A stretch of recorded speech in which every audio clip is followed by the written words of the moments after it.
wild. It was beautiful. It was not yet called America. Many different groups of people lived here. They were the very first people. We call them Native Americans, or indigenous peoples. They arrived thousands of years ago. Their journey was remarkable. They made this land their home. Their stories began here. These first peoples were not all the same. They spoke hundreds of different languages. Imagine that. So many ways to speak.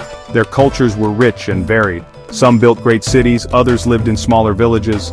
Some hunted bison on vast plains. Others farmed corn, beans, and squash.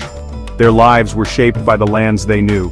Each group had its own unique traditions. The land was central to their lives. It was their provider. It was sacred. They understood the rhythms of nature, the changing seasons, the flow of rivers.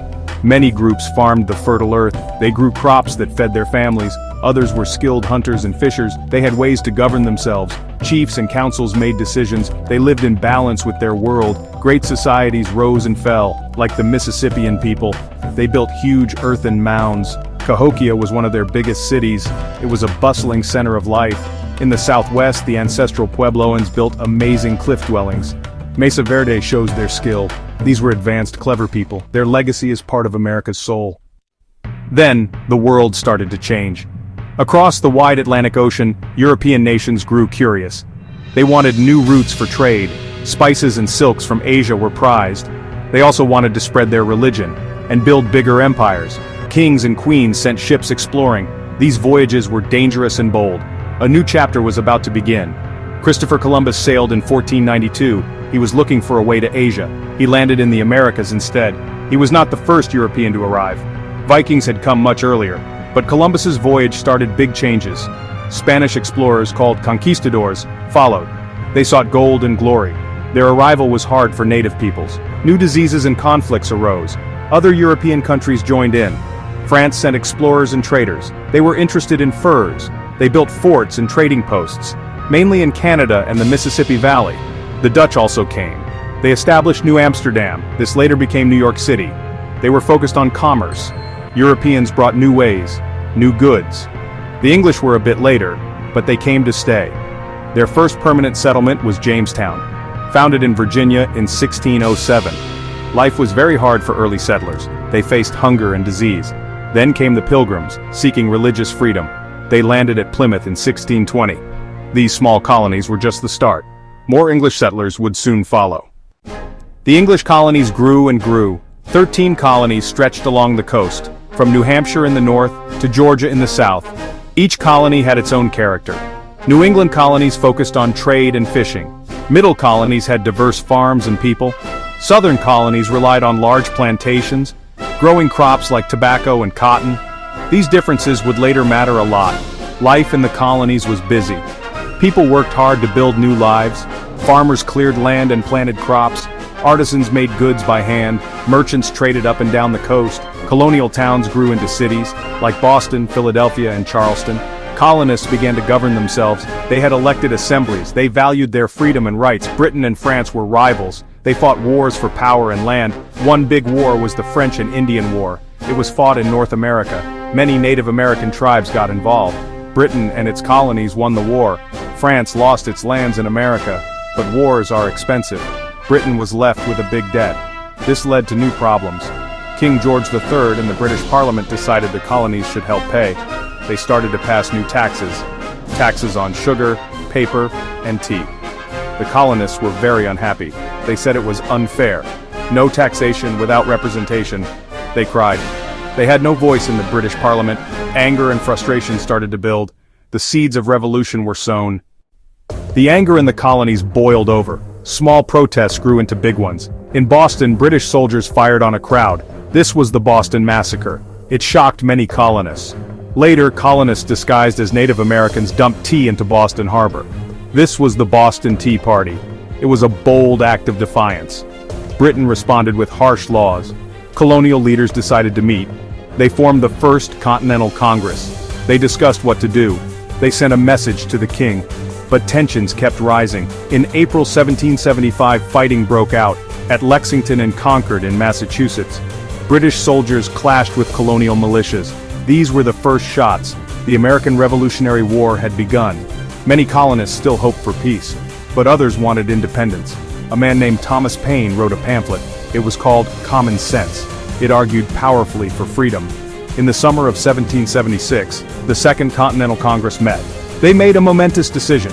Thomas Jefferson wrote the Declaration of Independence. On July 4, 1776, it was adopted.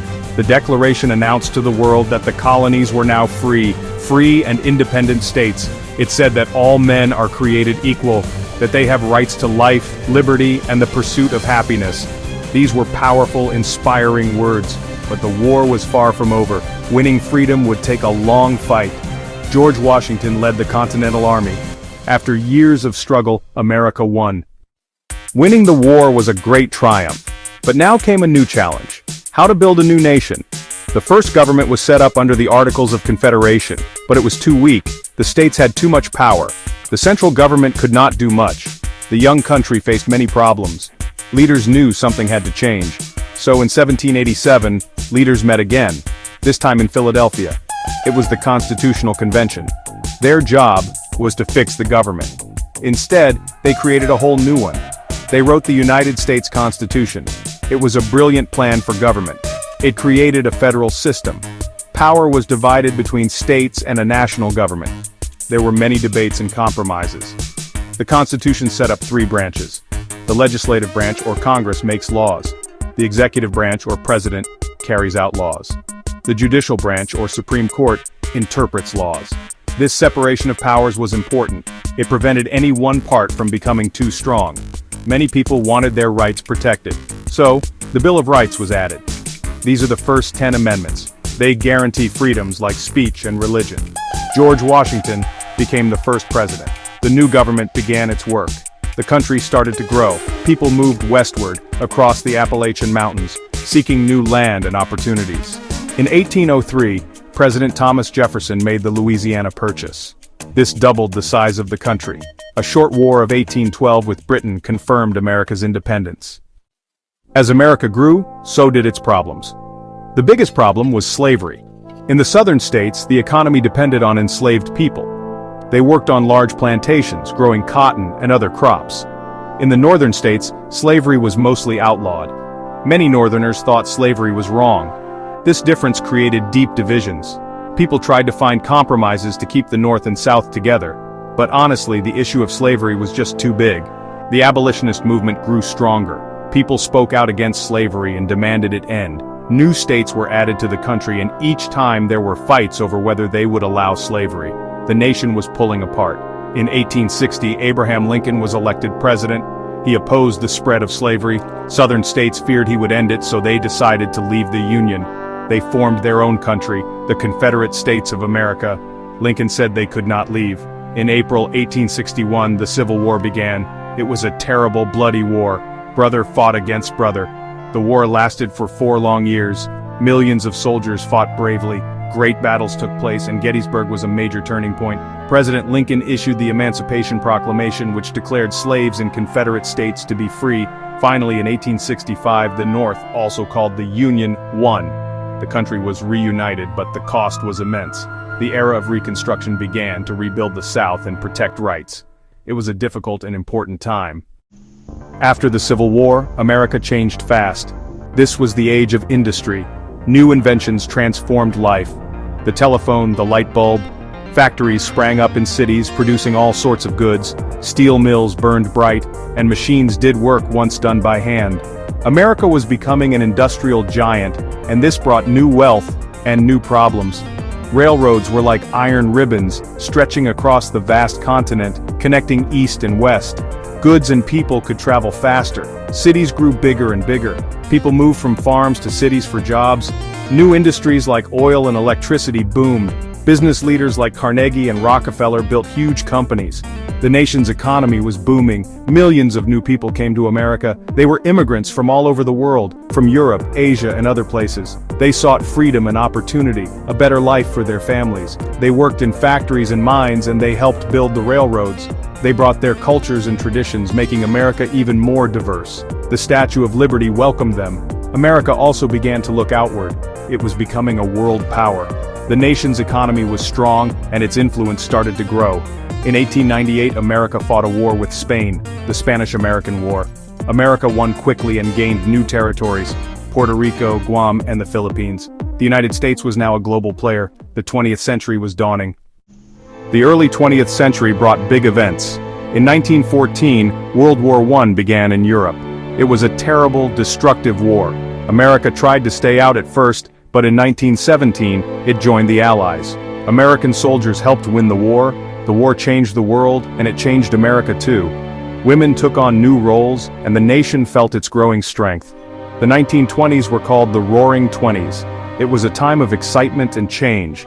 Jazz music filled the air, people bought cars and radios, the economy seemed strong, but then, disaster struck. In 1929, the stock market crashed. The Great Depression began. Banks failed, businesses closed, millions lost their jobs and homes. These were very hard times. President Franklin D. Roosevelt was elected. He promised a new deal for Americans. The government started many programs to create jobs and help people. Things like Social Security began then. Slowly, the country began to recover. But then, another world war started. World War II began in Europe in 1939. Japan attacked Pearl Harbor in 1941. America entered the war. America fought with the Allies against Germany, Italy, and Japan. Millions of Americans went to war. On the home front, people worked hard. Factories built planes, tanks, and ships. Women played a huge role in war industries. Rosie the Riveter was a symbol. The war was long and brutal, but finally in 1945 the Allies won. America emerged as a leading world power. A new, challenging era was beginning. After World War II, America was strong. But the world was divided. The Cold War began. It was a long struggle between the United States and the Soviet Union. Democracy versus communism. It was a time of tension. Fear of nuclear war was real. America invested in science and defense. The space race was part of this era. At home, big changes were happening. The civil rights movement gained strength. African Americans had long faced injustice. Segregation and discrimination were common. Brave leaders like Martin Luther King Jr. led peaceful protests for equality. They demanded equal rights and justice. Laws were passed to end segregation and to protect voting rights. It was a fight for America's promise. Other groups also fought for rights. The late 20th century brought more changes. The Cold War finally ended. The Berlin Wall fell. Technology boomed. Computers and the internet changed how people lived and worked. New challenges emerged too. Economic shifts and global competition. Worries about the environment grew. The nation continued to evolve, always striving, always changing. The 21st century began, then came the shock of September 11, 2001. Terrorist attacks shook the nation. America faced new threats. Wars in Afghanistan and Iraq followed. The country saw economic ups and downs and debates about healthcare and immigration. But through it all, America endures. The story of America is still being written. It is a story of resilience, of people working for a better future, a more perfect union, as the founders hoped. The journey continues.